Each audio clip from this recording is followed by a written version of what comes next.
दोस्तों, क्या होगा जब एक माँ अपने बच्चे को पहचान ले लेकिन उसे कोई न माने?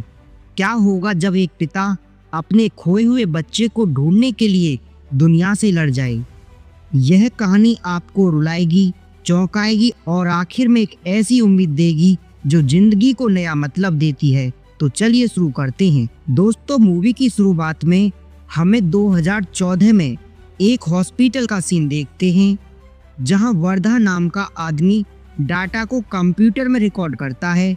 और फिर जब वर्धा आज थकने के बाद घर जा रहा होता है तो उसकी कार से एक बाइक वाले का एक्सीडेंट हो जाता है जिसमें पति पत्नी तो वहीं मर जाते हैं और उनका बच्चा बच जाता है। तभी वहां पर वर्धा के हॉस्पिटल से एक एम्बुलेंस ड्राइवर उसे जाते हुए देख लेता है और वह वर्धा की मदद करता है जिसका वर्धा का हादसे में नाम ना आए। तभी यहाँ बच्चे को वर्धा अभी के लिए अपने पास रख लेता है और किसी तरह वह एम्बुलेंस ड्राइवर पुलिस को झूठी कहानी सुनाकर वर्धा को बचा लेता है। तभी वर्धा के बगल में एक रोता हुआ आदमी आता है क्योंकि उसकी बीवी 10 साल के बाद प्रेग्नेंट हुई थी लेकिन उसका बच्चा बच नहीं पाया। यह देखकर वर्धा को दया आती है और वह उसी आदमी को वही एक्सीडेंट के दौरान जो बच्चा मिला था वह दे देता है। इससे यह आदमी खुश हो जाता है और वर्धा को शांति मिलती है। दोस्तों, इसके बाद हम प्रेजेंट टाइम का सीन देखते हैं जहां हमें आनंद नाम के लड़के को देखते हैं। असल में आनंद को एक लड़की छोड़कर चली गई, इसीलिए उसी के गम में वह शराब पीता रहता है और उसके दोस्त भी उससे परेशान हो गए। इसके बाद हम आनंद के घर में देखते हैं कि उसका छोटा भाई हर चीज में आगे है और आनंद के पापा उसे काफी मारते भी हैं। लेकिन जैसे ही वह नशे में घर आता है तो आनंद की माँ को छोड़कर सबका मुंह बन जाता है। यहाँ तक कि आनंद के पापा तो शराब पीने के लिए उसे खूब डांटते हैं पर आनंद बिना कुछ सुने चला जाता है। इसी वजह से आनंद का छोटा भाई उसकी जरा भी इज्जत नहीं करता।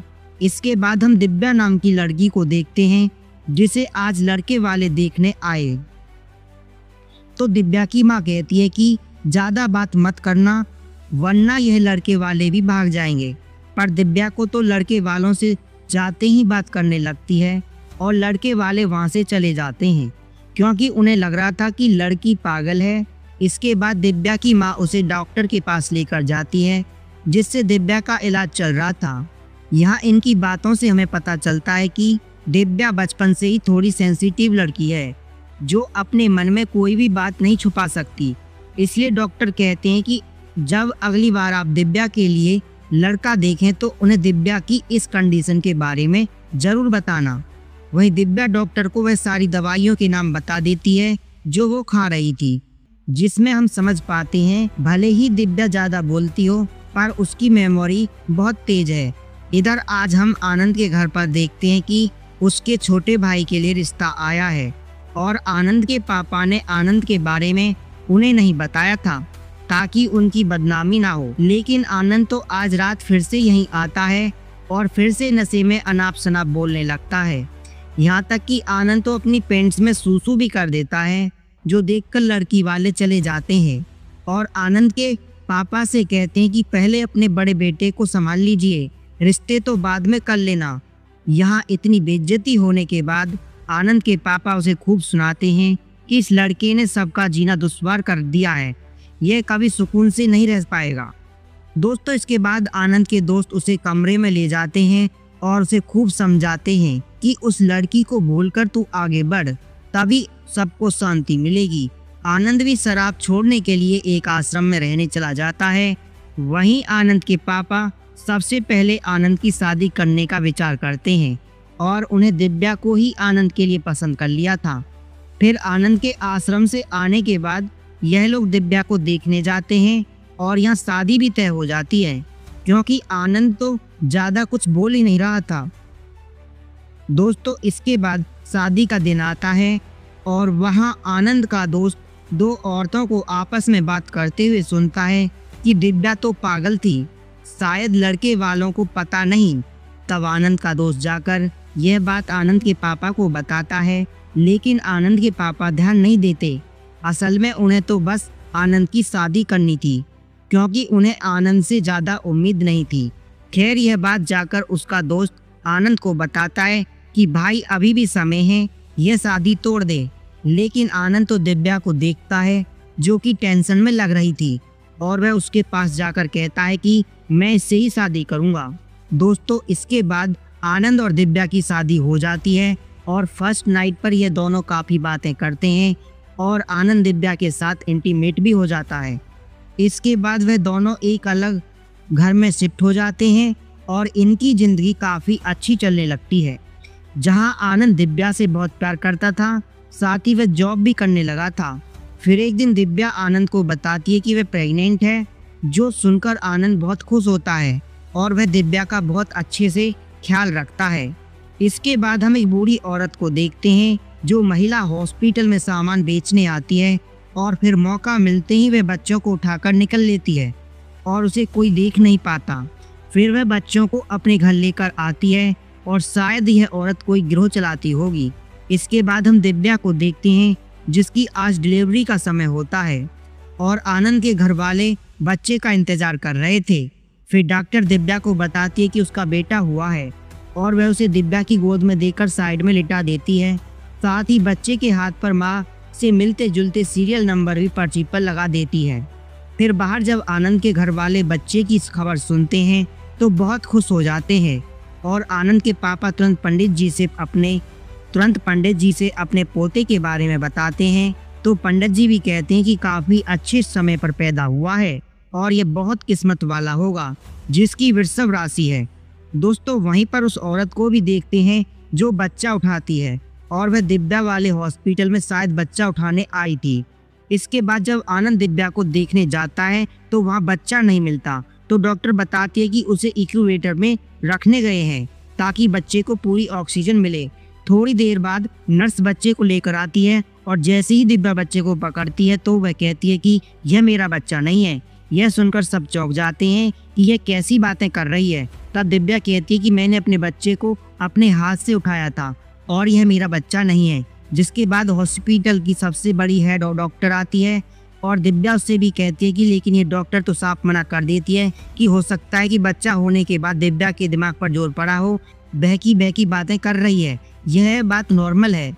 वहीं दिव्या तो अपने बच्चे के लिए पागल सी होती जा रही थी कि मुझे मेरा बच्चा चाहिए। यह देखकर आनंद को लगता है कि दिव्या को चीज़ें याद तो रहती हैं और इसकी बातें सच्चाई जरूर है, इसलिए वह तुरंत पुलिस वालों को इंक्वायरी करने के लिए हॉस्पिटल में ले आता है।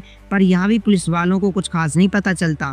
पुलिस वाला कहता है कि अगर आपको ज़्यादा शक है आप एक बार डीएनए टेस्ट करवा कर देख लो, फिर आगे हम कुछ करते हैं।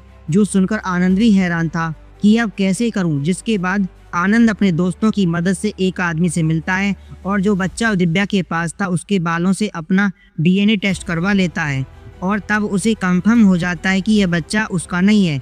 और यह जानकर आनंद उदास हो जाता है कि मेरा बच्चा पता नहीं कहाँ होगा। दोस्तों, हालांकि अब बच्चे को देने के बाद तो दिव्या का हाल और भी बुरा हो गया था। वह हर समय अपने बच्चे के बारे में याद करने लगी थी जो आनंद भी नहीं देख पा रहा था। ऐसे ही कुछ दिन बीतते गए और चिन्ना स्वामी ने उस कार वाले आदमी को अभी पकड़ा हुआ था।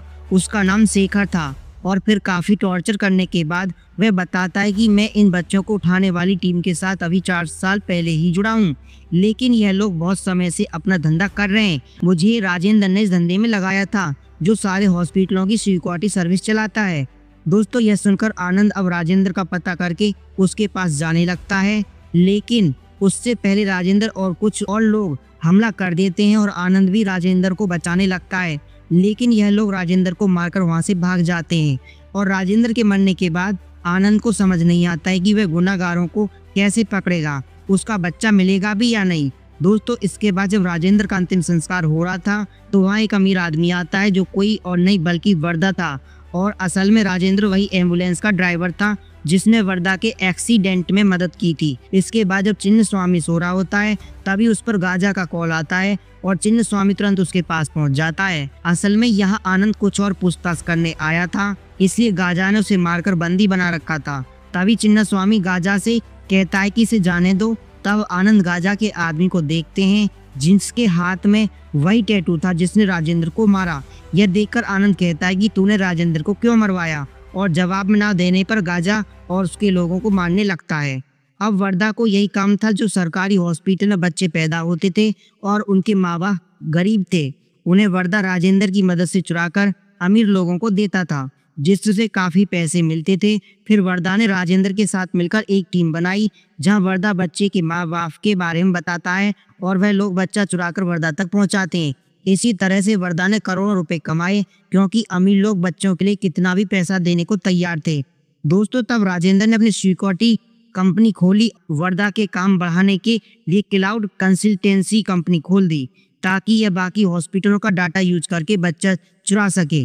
इसके बाद वर्दा के पास कई सारे हॉस्पिटलों का रिकॉर्ड संभालने का काम आया, और इसी का फायदा उठाकर उसने गरीब परिवार के बच्चों पर नजर रखनी शुरू कर दी। फिर एक दिन वर्दा ने एक NRI फैमिली मिलने आई और उनका कहना था कि हमें केवल वृषभ राशि में पैदा हुआ बच्चा चाहिए। इसके बदले में यह लोग 2 करोड़ देने को तैयार थे, जिस पर वर्दा भी मान जाता है। फिर वर्दा सारे हॉस्पिटल में उन लेडीजों के रिकॉर्ड पर ध्यान देने लगता है जो ऐसे टाइम पर बच्चे को जन्म दे सकती हैं। फिर हमें पता चलता है कि वर्दा को पता चल गया कि पुलिस भी इस केस में आ गई है, इसलिए उसने राजेंद्र को ही गजा के आदमियों से मरवा दिया।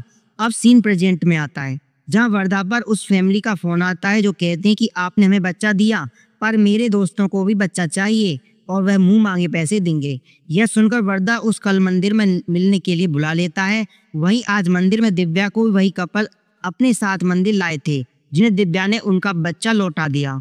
फिर जब दिव्या भगवान से बच्चा मिलने की विनती कर रही थी, तभी उसके बगल में वही NRI फैमिली दर्शन के लिए आती है और दिव्या को वह बच्चा जानना पहचाना लगता है। फिर जब बच्चा रोने लगता है तो दिव्या उसे संभालने लगती है। उसी समय यह वर्दा आकर दिव्या को देख लेता है और वह इसी फैमिली से बच्चा लेकर जल्दी से चलने को कहता है।